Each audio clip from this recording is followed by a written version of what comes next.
UNH Stock, UnitedHealth Group, is down a lot this year. It's down 58% in the last 4 months. In April, beginning of April, the price was at around $600 per share. And this was very close to the all-time high of 615. So as you can take a look at this graph over the last 5 years, it's basically a falling knife. This is a severe and brutal downswing, okay? This is very sharp, and if you put it on a larger time scale, I mean, you can see it's just dropping like a rock. So this obviously gets me very excited whenever I see a falling knife in a price of companies that are very high quality, that are the winners in their segment. I am looking to buy them and outperform the S&P 500. So UnitedHealth Group is basically an insurer, even though, as you can see here, it's part of the healthcare sector. I would say it has a lot more to do with finance than it has to do with the healthcare, because it's basically selling insurance. So insurance companies are not that easy to understand, but I have been looking at this company for many years now, for more than 5 years actually. I've never bought it or sold it because I didn't have the opportunity. I didn't even understand it that well. I would say it's a bit easier to understand than the banks. Banks are not part of my investable universe, but this one is. I want to show you here on that aroma that United Health has a lot of super investors being involved with the stock. It's not some random, it's not some random small stock. Very large percentages are being allocated by huge funds such as Viking Global. They have more than 3%, and this is a $31 billion fund. Poland Capital Management, they have $500 million into it. Dodge and Cox, I mean, this is a $100 billion hedge fund, 109, and UNH is up there, top 20, I guess. So yeah, a lot of a lot of super investors are being involved with the stock, and they have bought it and they have held it for a very long time. One of my favorite investors that I always follow has bought the stocks. David Tepper has bought it in 2017 and basically has been riding the stock ever since. Yeah, sometimes he has more and sometimes he has less. He often just jumps in and out of sectors, but yeah, anyway. Let's take a look at healthcare plans by industry here and take a look just to compare like we did yesterday with Novo Nordisk. We found out that Novo Nordisk was the winner in that industry, but Eli Lilly was coming in very close. But yeah, Novo Nordisk was trading at a significant discount. So let's just take a look here at margins for a little bit. Gross margins for UNH 20, Elevance Health has 27. Operating margin much better than Elevance, 4%. Profit margin 5%. If you take a look at CVS, it's just 1%, 2% for Cigna, 2.8%, Humana 1%. I mean, these are very low margin profit margin companies, but we can see that clearly the winner is UNH. FCF margin 6%. And these are trailing numbers, but we can still take a look at just to compare, because everything here is in trailing, so it doesn't really matter. ROIC, pretty much the only one here in the top with more than a 2-digit number. Molina Healthcare is at 13%. ROC, return on capital employed, 15%. CVS 5%. Cigna 10. I mean, clearly this is the winner, and that's why it became the biggest. Now, PE ratio, valuation, it's currently sitting at 10. FCF yield, 11% compared to 5, 6, 8%. So it's trading at quite a bit of a discount, whereas before it wasn't, because it was the industry darling. Everyone was allocating more money to this than other healthcare plan insurers. So let's take a look here. FCF yield before, it was less than 5. So as you can see here, it was trading at a premium compared to the other players in the industry. And now it's gone from 4.5% to more than double. And even before compared to the S&P 500, it was trading at a much better price of more than 4%, but now it's at 11. And considering that the S&P right now it's under 3%, I think you can see why I bought it. But I want to take a look at all of the numbers. So first of all, it pays a dividend of more than 3%, 3.5%. And again, like I talked about when it came to Novo Nordisk and PepsiCo, I bought PepsiCo when the dividend yield was almost 4.5%, a very defensive stock. This is as well another defensive stock in my portfolio. So when the S&P 500 is at all-time highs, I do like to have my portfolio a bit more defensive. That's part of my strategy. That's how I invest. I have more defensive names in there. And obviously, getting paid while I wait is a more defensive move. Again, look at the stock price. I mean, the price action is just ridiculous. This is a falling knife, not even recovery. It dipped. Let's see here. It had a bump of a couple of percentages, 17%, yeah. 17%, 18, 19. Yeah, that's not great to see. Of course, the trend is going to continue further, but at this point, I just bought it and I'm just going to hold it for several years. I think buying it at this price right now is going to yield me quite a lot more than the S&P 500. And I think this is going to be a solid outperformer for me. So let's take a look at the numbers. Premiums and annuity revenue going up, growing quite fast over time. This is not hyper growth, but this is a very solid growth. Almost every single year, it's higher and higher and higher. So total revenue, they do have some other type of businesses in their conglomerates that are bringing them top line revenue. But let's just take a look at total revenue here. 10 years ago, it was bringing around 40 billion per quarter. Now it's bringing in more than $100 billion per quarter. So looking at the stock price going down by almost 60%, looking at the revenue not flatlining, growing consistently with no sign of going down, okay? This is June 30, 2025, still growing. This is exactly what I want to see. I love to see this revenue growth being consistent. Even if it was flatlining or having a slight dip, I would still be happy buying this at a 60% discount. Make no mistake, the underlying problems that it has, they're going to be resolved. Maybe not this year, maybe next year, but I'm not trying to time the market. I'm trying to buy something at a significant discount, looking to outperform the S&P over time with these kind of buys. And when the price starts to recover, I will take profits and I will eventually get out once I double my money. Or maybe I will keep a small part of it.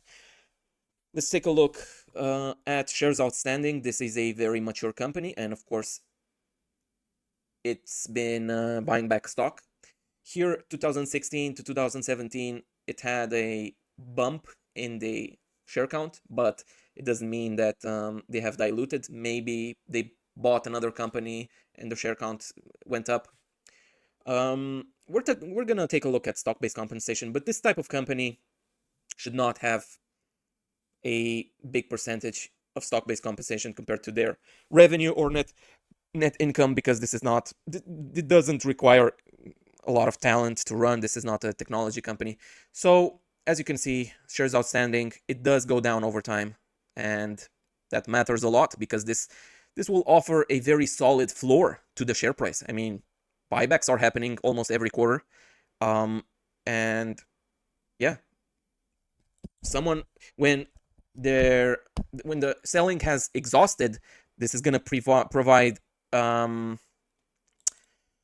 stability to the price. I mean, it's going to recover much more quickly if this has share buybacks going on rather than not. So also the dividends are going to be providing a floor to the share price as well. I mean, if this gets to 4% or more, it's going to get to the level of ridiculousness. So 5%, I'm going to be buying with both of my hands because it's still growing the dividend and it's quite safe, in my opinion. I don't want to make crazy claims here that will make YouTube take my videos down. But yeah, even though this is a low margin company, this is not like our tech stocks.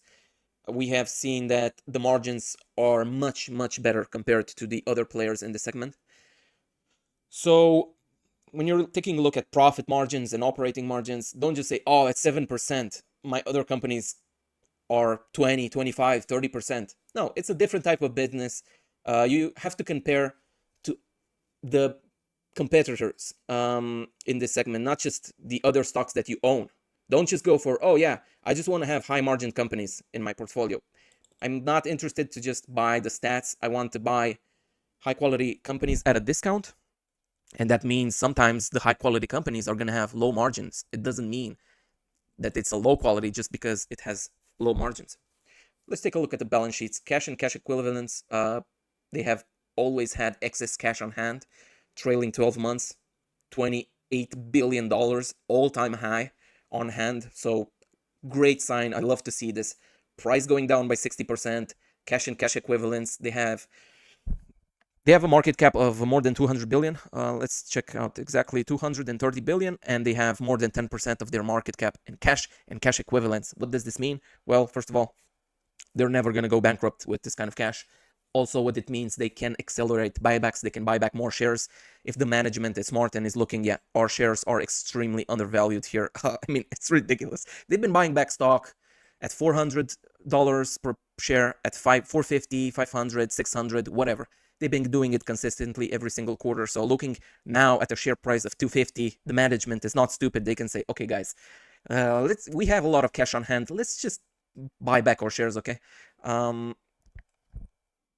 So yeah, it's a very good sign for me when I'm investing in something that's crashing and into a falling knife. Keep that in mind. Shareholders' equity over time still going up. It slowed down last few years, and trailing 12 months is still higher than it was back in December 2024. We'll see how the year ends, but no red flags here. In the yesterday's video from Novo Nordisk, we have seen that shareholders' equity have dipped a little bit. Nothing, no sign of concern, but yeah, this is great to see. Net cash debt, let's see here. They had more debt last year than they have now in trailing 12 months. So they have been paying back debt. I mean, this is great. Great to see this whenever the price is going down in the leader by more than 50%. And I don't see any red flags here. Actually, they've been buying back. They've been paying down debt, so that's great to see. Stock-based compensation. First of all, let's take a look at the net income. Trailing 12 months, 21 billion. Going up over time consistently. Just last year, it had a large dip. Not sure why. But it's kind of recovering now. So that's good. Stock-based compensation going up, but not at the same pace as the net income. It's going up slower. So looking at the stock-based compensation of around $1 billion when the net income was 22, and obviously the revenue was 300 billion. So this is exactly what I want to see. Nothing excessive. Yes, they do pay the management and the CEOs and the employees, but yeah, nothing too excessive. I love to see this. I'm not going to get diluted anytime soon. And they have a lot of firepower for buybacks and dividends. Cash and cash acquisitions.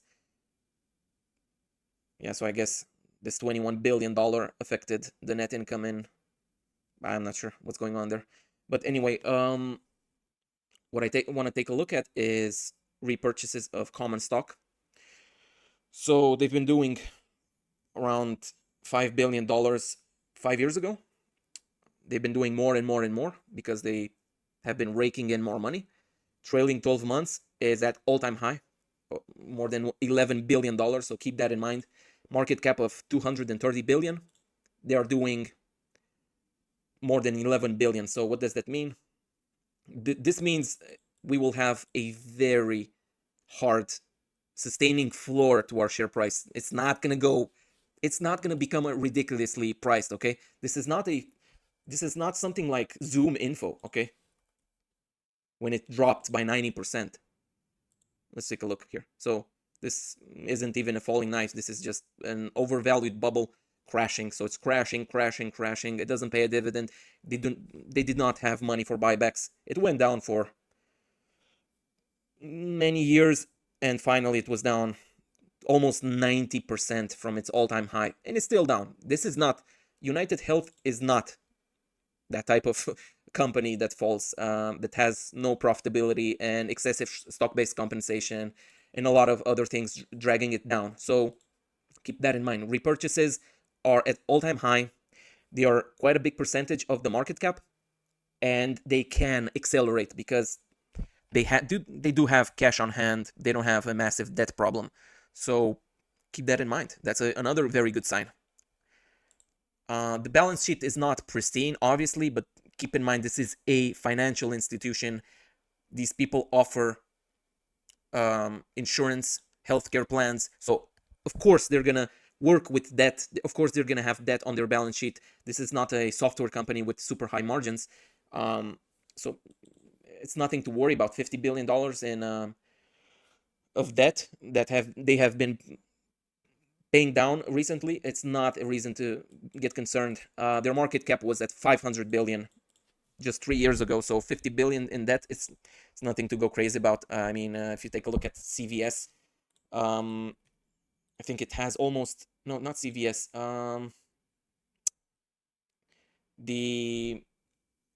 What am I looking for? Healthcare sectors. Let's take a look at the sectors. What am I trying to find? Not CVS, the pharmaceutical retailer that has been dropping by 90%, and it's at a market cap of around $10 billion. I'll find it later, but I'll pause the video and show you. Those guys have $100 billion in debt, while the market cap is 10 billion, and that's not a turnaround play that I'm interested in. I want to have a large margin of safety, and this one is the type of play that I like. So price to sales obviously is going to look insane because the margins are low. So this is 0.5%. Price to book 2x. PE ratio is 10 right now, but forward PE, as we saw, is 15. So they're going to have a few rough quarters where the earnings per share are going to go a bit down. And this is great news for us because whenever a huge company like this has big problems, well, not big, I wouldn't call it big problems, but has some kind of problems, the fear sinks into all of these greedy institutions, and they make the share price plummet by 60% or more, which means for me, a great opportunity to buy at a great discount. So EV to EBITDA, 8x, lowest it's been in the last 10 years. Great opportunity for me to enter. Return on equity 20%, return on assets 6%. It's just gonna be smaller because it's it has a lot of assets and low margin. But return on capital invested, I did not expect this. I did not expect to see over 10% and so consistently. It has been deteriorating last few years, but it's still over 10%. It's still over double digits. So another plus for me when I'm buying this company. FCF yield, like I talked in the beginning of the video, is at an extreme level, just 11%. Is it gonna go to 15 to 7? I highly doubt. Maybe 12, maybe 13. But after I allocate, right now in my portfolio, it's sitting out around 3.4%. I'm gonna allocate today another 1.2%. So that's gonna bring it to almost 5%. And in case that the price goes down some more, I'm gonna allocate some more. So payout ratio, let's take a look at dividend payout ratio over time. It was hovering around 30%, or yeah, high 20s, low 30s. it had a massive spike in December 2024, probably because of earnings. Now it's back at 37%. This is great. This is looking great for me. This says the dividend is pretty solid, so I can rely on it. They're not going to suspend it. They're not going to cut it anytime soon. So it's going to provide a floor for the share price, which whenever I talk about the floor for a share price, what I mean is not that I'm not that I'm looking to not lose money in the short term. I'm just saying that with the share price being down almost 60% right now, it's not going to go down a lot more. Why? Because there is a floor. Buybacks offer a floor, cash on hand offer a floor, profitability of this company offers a floor, and also dividend and dividend payout being so low offers a solid floor. So don't expect this to be some piece of crap, hyped up stock, bubble stock that's going to go down by 90%. Okay, that's not going to happen. It's just not going to happen. You need to take all things into perspective. Need to know what you're dealing here with. Okay, so yeah, payout ratio looking solid, offers as a floor. Valuation is dirt cheap. The fact that this was a winner for decades and still is, and still will be the winner here. I love to buy this. I mean, as Peter Lynch says, I had to pause the video to find this quote and talk a little bit about it. But yeah, things never clear until too late.